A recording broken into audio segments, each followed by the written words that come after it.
그랄TV 가족 여러분, 오늘 하루도 분주하게 열심히 사셨죠? 얼마나 바쁘셨습니까? 요즘에는 뭐 아이나 어른이나 할 것 없이 바쁘지 않은 사람이 없죠. 우리가 이렇게 SNS가 발달하면서 순간 접속 시대에 살고 있기 때문에 더 바빠진 것 같기도 합니다. 언제나 여기서 소통이 되기 때문에 정말 만나는 것도 예전보다 더 빨라지고요.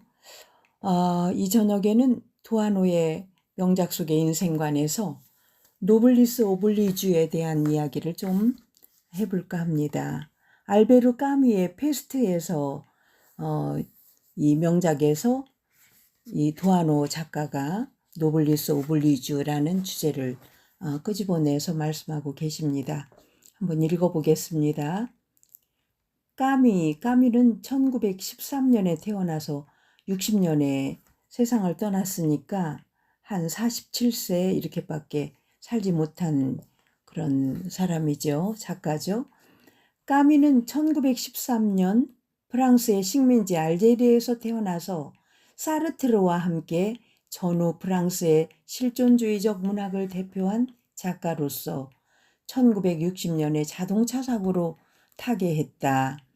페스트와 이방인 전락 등은 까뮈의 대표작들이며 그중 페스트는 인간으로 태어나면서부터 본유적으로 가진 인간의 의무를 강조한 작품이다. 지금 이 페스트를 우리가 볼 거예요. 작품의 배경은 1940년대 알제리 해안에 있는 오랑이라는 조그만 항구 도시. 4월 어느 날 아침 병원에 출근한 의사 베르나르 류는 복도에서 죽어있는 쥐 한 마리를 발견한다.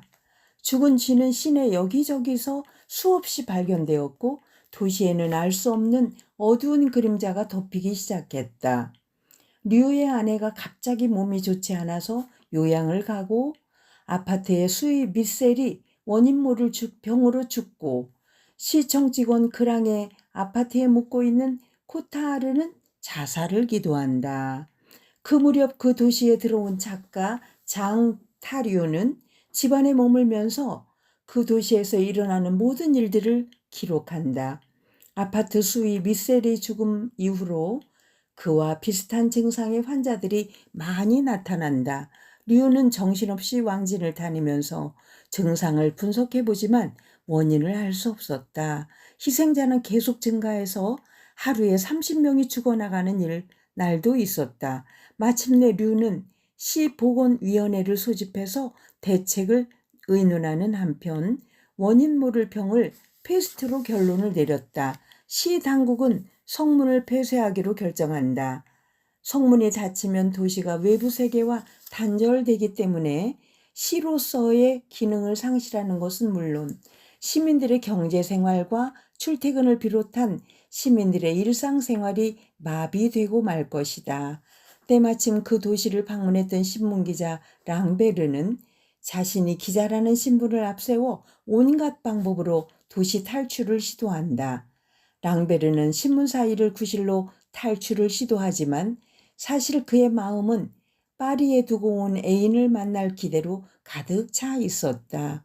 류가 환자 치료에 동분서주하는 동안 자살을 시도했던 코타하르는 그랑에게 발견되어 미수에 그쳤고 사업상의 문제로 경찰의 조사를 받기도 했으나 건강한 몸으로 돌아와서 류에게 결혼 실패담을 고백한다.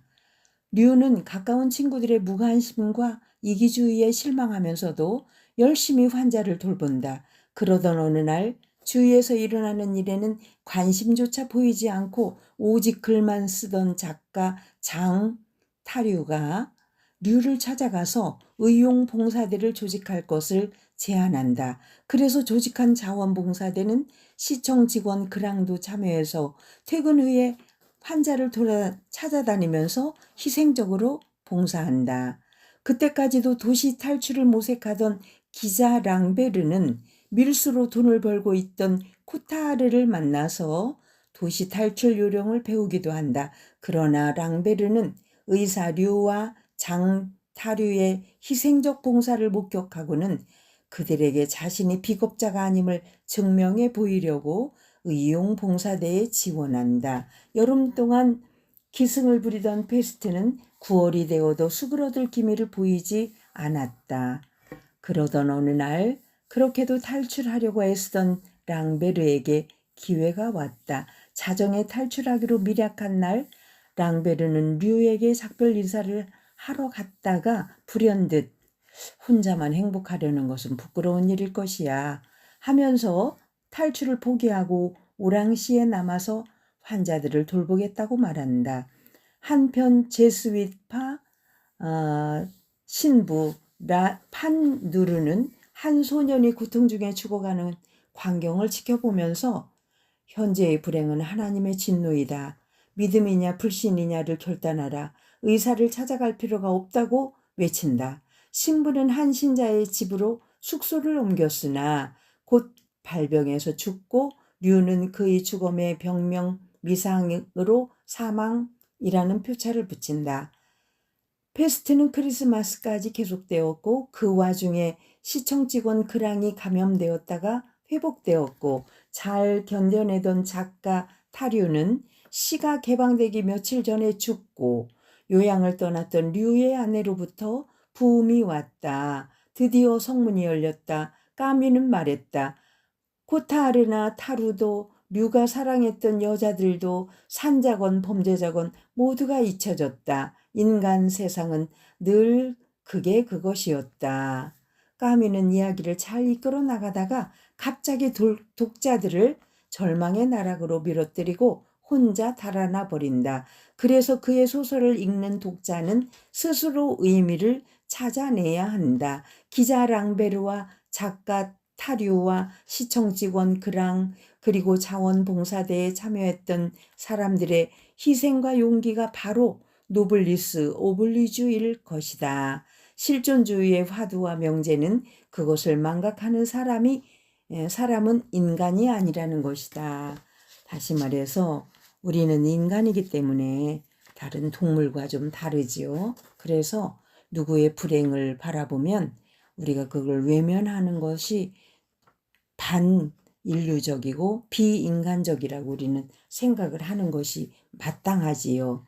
이러한 정신이 바로 노블리스 오블리주가 아닌가. 그래서 이 도시를 탈출하라고 했던 그 기자도 결국은 똑같이 같은 형태로 죽는 거지요. 페스트가 옮긴 옛날에 그 페스트 쥐가 옮긴 그런 전염병 때문에 일어난 그 시대의 이야기를 이렇게 작가를 통해서 우리가 조명받으며 이웃의 불행이 바로 나의 불행이다라는 그러한 정신을 가지고 함께 우리가 어떤 그 난제라도 또는 어떤 역경이라도 함께 해결해 가는 그런 정신, 이것이 바로 노블리스 오블리주가 아닌가. 오늘날 우리에게 참 필요한 것이 노블리스 오블리주 정신이죠. 우리나라가 선진대열에 서서 외국인들이 와서 보면 기절할 정도로 잘 살고 있어요. 그런데도 이웃에서 또 배고픈 사람이 또 있거든요. 이것은 우리 모두 다 사회적 책무를 책임감을 느끼며 그 책무를 나눠질 그러한 준비가 되어야 합니다. 그래서 돈을 많이 버는 분들이 기부 활동을 많이 하는 그런 아름다운 풍속도가 우리가 온 국민에게 전염되어서 정말 너나 할 것 없이 내가 이렇게 부유하게 살게 된 것은 조국의 도움이고 이웃의 사랑 덕분이다라는 것을 깨달아서 나눌 줄 아는 그러한 넉넉한 마음을 우리가 지녔으면 좋겠습니다. 여러분, 이제 이 시간에는 일기장을 여러분이 열을 시간입니다. 하루 일과를 다 마무리하면서 오늘 하루 있었던 일들과 생각한 일들과 어떤 느낌과 그리고 그 일들을 토대로 한 내일의 설계는 무엇일까라고 여러분들이 스스로에게 질문하고 답을 내리는 일을 일기장 안에서 하시기 바랍니다. 그랄TV 윤석희였습니다. 감사합니다.